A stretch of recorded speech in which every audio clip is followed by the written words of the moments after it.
एक जीवी, एक रत्नी और एक सपना। पालक 1 आने कटली, टमाटर 6 आने रखी और हरी मिर्च 1 आने के ढेर। पता नहीं तरकारी बेचने वाली का मुख कैसा था।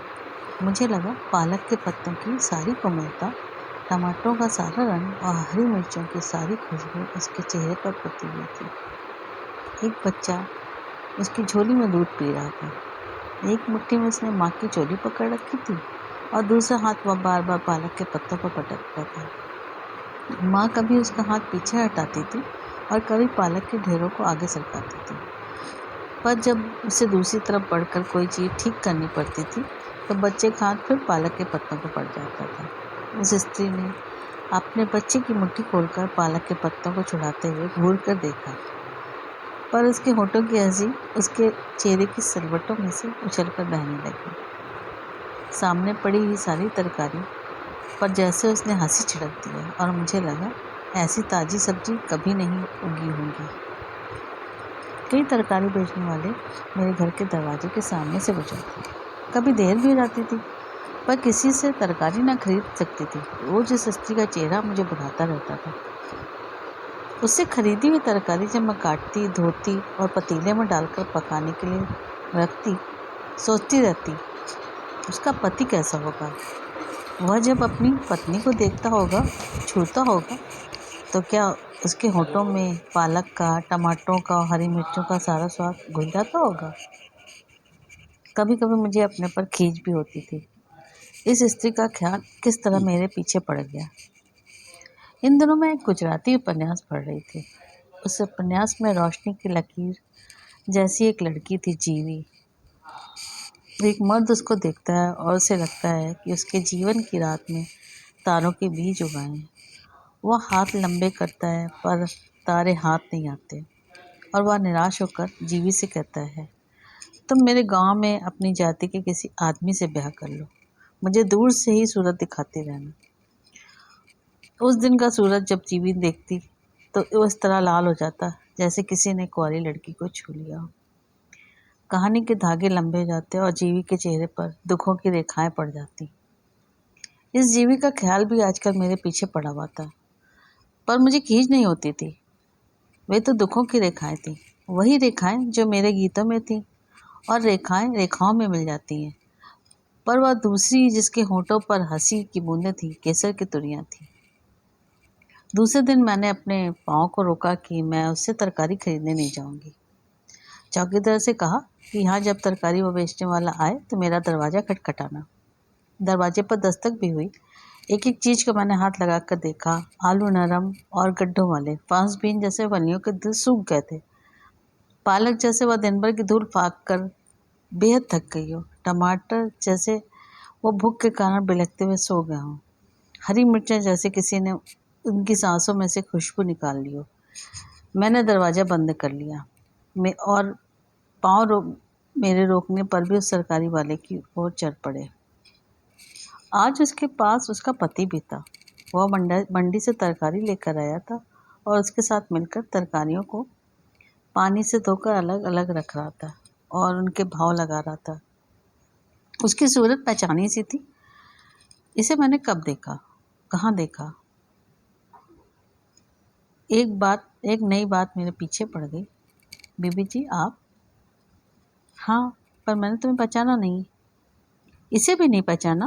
यह रत्ती, मड़कू रत्नी। मैंने अपने सिर में ढूंढा पर मड़कू रत्नी कहीं नहीं मिल रहे थे। 3 साल हो गए हैं, बल्कि महीना ऊपर हो गया है। एक गांव के पास, क्या नाम था उसका, आपकी मोटर खराब हो गई थी। हाँ हुई तो थी। और अब वहाँ से गुजरते हुए एक ट्रक में बैठकर धुलिया आए थे नया टायर खरीदने के लिए। हाँ हाँ, और फिर मेरी स्मृति में जैसे मड़को रत्नी मिल गए। रत्नी अब अधखिली कली जैसी थी। मड़कू से पराये पौधे पर से तोड़ कर लाया था। ट्रक का ड्राइवर मड़कू का पुराना मित्र था। उसने रत्नी को लेकर भागने में मड़कू की मदद की थी, इसलिए रास्ते में मड़कू के साथ हंसी मजाक करता रहा। रास्ते के छोटे छोटे गांव में कहीं खरबूजे बिक रहे होते थे, कहीं ककड़ियाँ, कहीं तरबूज। और मड़कू का मित्र मड़कू से ऊंची आवाज में कहता, बड़ी नरम है ककड़ियाँ, खरीद ले। तरबूज तो सुर्ख लाल है और खरबूजा बिल्कुल मिश्री है। खरीदना नहीं है तो छीन ले। वारे रांझे। अरे छोड़, मुझे रांझा क्यों कहता है? रांझा साला आशिक था कि नहीं था? हीर की डोली के साथ भैंसे हाँक कर चल पड़ा। मैं होता ना कहीं। वारे मड़कू, तू तो मिर्जा है, मिर्जा। मिर्जा तो हूँ ही, अगर कहीं साहिबा ने मरवा ना दिया तो। और फिर मड़कू अपनी रत्नी को छेड़ता, देख रत्नी, साहिबा ना बनना, हीर बनना। वारे मड़कू, तू मिर्जा और या हीर, या भी जोड़ी अच्छी ही बनी। आगे बैठकर ड्राइवर हंसा। इतनी देर में मध्य प्रदेश का नाका गुजर गया और महाराष्ट्र की सीमा आ गई। यहाँ पर एक मोटर, लारियों और ट्रक को रोका जाता था। पूरी तलाशी ली जाती थी, कहीं कोई अफीम, शराब या किसी तरह की कोई और चीज़ तो नहीं ले जा रहा। उस ट्रक की भी तलाशी ली गई। कुछ न मिला और ट्रक को आगे जाने के लिए रास्ता दे दिया गया। ज्यों ही ट्रक आगे बढ़ा, मड़कू बेतासा हंस दिया। साले अफीम खोजते हैं, शराब खोजते हैं। मैं जो नशे की बोतल ले जा रहा हूँ, उस सालों को दिखी ही नहीं। और रत्नी अपने आप में सिकुड़ गई और मन की सारी पत्तियों को खोलकर कहने लगी, देखना कहीं नशे की बोतल तोड़ ना देना। सभी टुकड़े तुम्हारे तलवों में उतर जाएंगे। कहीं डूब मर। मैं तो डूब जाऊंगी, तुम सागर बन जाओ। मैं सुन रही थी और हंस रही थी। फिर एक पीड़ा मेरे मन में आई। हाय रेस्टी, डूबने के लिए भी तैयार है, यदि तेरा प्रिय एक सागर हो। फिर धुलिया आ गया। हम ट्रक में से उतरे और कुछ मिनट तक एक ख्याल मेरे मन को कुरेदता रहा। यह रत्नी एक अधखिली कली जैसी लड़की है।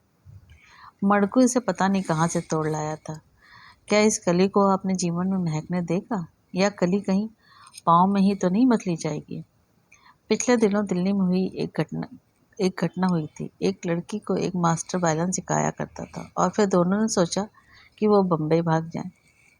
वहाँ वह गया, वह वायलिन बजाया करेगा। रोज जब मास्टर आता, वह लड़की अपना एक आध कपड़ा उसको पकड़ा देती और उसे वायलिन के डब्बे में रखकर ले जाता था। इस तरह लगभग महीने भर में उस लड़की ने कई कपड़े मास्टर के घर भेज दिए। और फिर जब वह अपने 3 कपड़ों में घर से निकली, किसी के मन में संदेह की छाया तक न थी। और फिर उस लड़की का भी वही अंजाम हुआ जो उससे पहले कई और लड़कियों का हो चुका है और उसके बाद कई और लड़कियों का होना था। वह लड़की बम्बई पहुंचकर कला की मूर्ति नहीं, कला की कब्र बन गई। और मैं सोच रही थी, ये रत्नी क्या बनेगी? और 3 वर्ष बाद मैंने रत्नी को देखा। हंसी के पानी से वह तरकारियों को ताज़ा कर रही थी।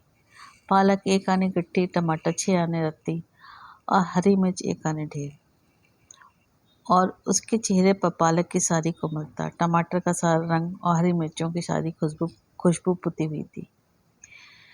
जीवी के दुख पर दुखों की रेखाएं थी, वही रेखाएं जो मेरे गीतों में थी और रेखाएं रेखाओं में मिल गई थी।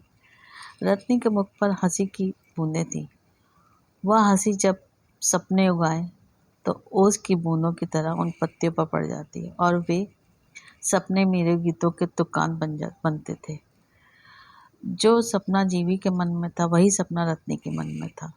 जीवी का सपना एक उपन्यास के आंसू बन गया और रत्नी का सपना गीतों के दुकान बन तोड़कर आज उसकी झोली में दूध पी रहा था।